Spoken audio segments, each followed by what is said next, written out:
A former Kentucky county clerk is asking the Supreme Court to overturn its decision on same-sex marriages. And the White House is calling for a comprehensive review of Smithsonian Museum exhibits. Good morning. I'm Kristen Wright from NPR News, and here are today's top stories. The White House is managing expectations of a breakthrough in negotiations to end the Russia-Ukraine war ahead of Friday's summit between President Trump and Russian President Vladimir Putin. NPR's Tamara Keith says the White House is describing the summit as a listening exercise. This is a major summit that is being thrown together in about a week. What we know is that they will meet in Anchorage, Alaska, and there will be a one-on-one component with Trump and Putin meeting without their larger delegations. That is something that they did in Trump's first term that generated a lot of controversy because normally there are note takers, even in more intimate meetings between leaders. Trump is meeting virtually with Ukrainian President Volodymyr Zelensky and European leaders today. A legal filing to the Supreme Court by a former Kentucky county clerk looks to overturn its pivotal decision allowing same-sex marriage nationwide. Shepard Snyder of member station WEKU reports. Kim Davis was briefly jailed in 2015 for refusing to issue same-sex marriage licenses on religious grounds. That came shortly after a landmark Supreme Court decision that extended marriage rights to same-sex couples. She's appealing a verdict that would have her pay more than $300,000 in damages and fees. She also claims the decision in Obergefell versus Hodges was wrongfully made. Davis's legal team argues Obergefell infringed on her right to free speech. She's represented by Liberty Counsel, a conservative Christian legal group. A Gallup poll from last May says more than two-thirds of Americans support same-sex marriage. But there's also a growing split along party lines since the Obergefell decision 10 years ago. For NPR News, I'm Shepard Snyder in Lexington, Kentucky. The White House is beginning a review of Smithsonian museums. In a letter, it requests detailed plans for exhibits, grant funding materials, and internal memos.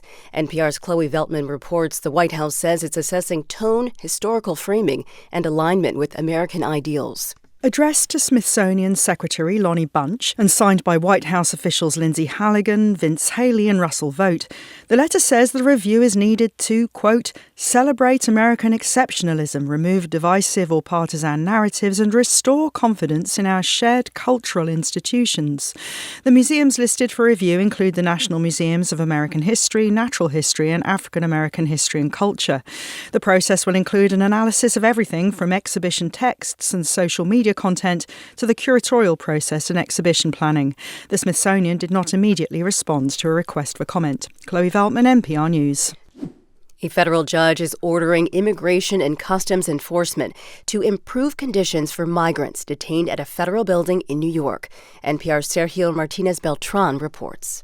Under the new ruling, migrants detained at 26 Federal Plaza in New York must be allowed to request and have access to attorneys within 24 hours of being detained.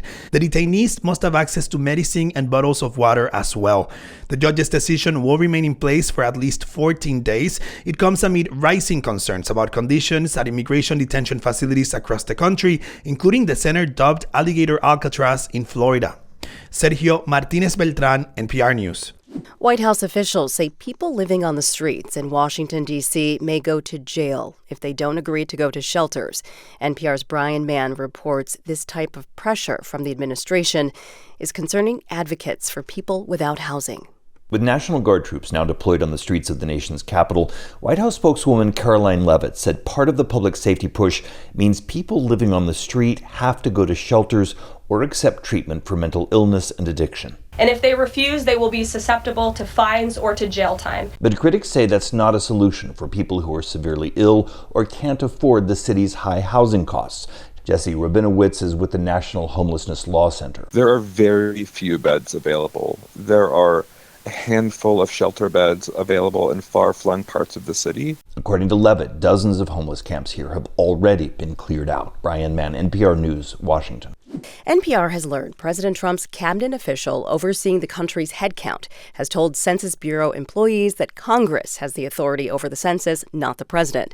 NPR's Hansi Lawang reports the official's comments come after Trump said he has ordered a new census. 3 Census Bureau employees who asked not to be named because they fear retaliation tell NPR that Commerce Secretary Howard Lutnick acknowledged during a town hall event that Congress has final say over the population count used to determine each state's share of seats in the House of Representatives.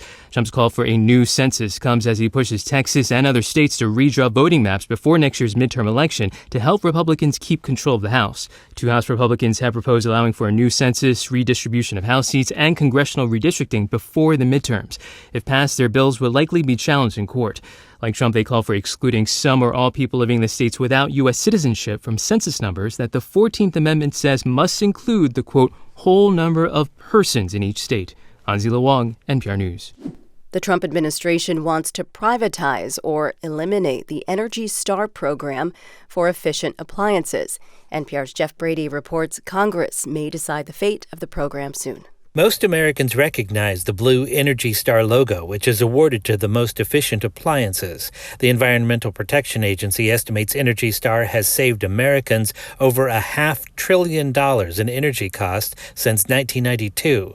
But EPA Administrator Lee Zeldin questioned his own agency's estimates in a May congressional hearing and hinted Energy Star could be privatized. This program is an example of one that can be run outside of the government. And I've actually had multiple entities reach out to EPA over the course of the last few weeks because they want to take over Energy Star. Supporters say Energy Star is popular, and they've launched letter-writing campaigns urging Congress to keep the program in the government. Jeff Brady, NPR News. Beyoncé has won her first Emmy. She won for Outstanding Costumes in her NFL halftime show on Christmas Day on Netflix. The Beyoncé Bowl was the name of her Western-themed performance during the Baltimore Ravens-Houston Texans game. The show, in her hometown of Houston, was Beyoncé's live debut of songs from her Cowboy Carter album. B has 35 Grammys. This is NPR News in Washington.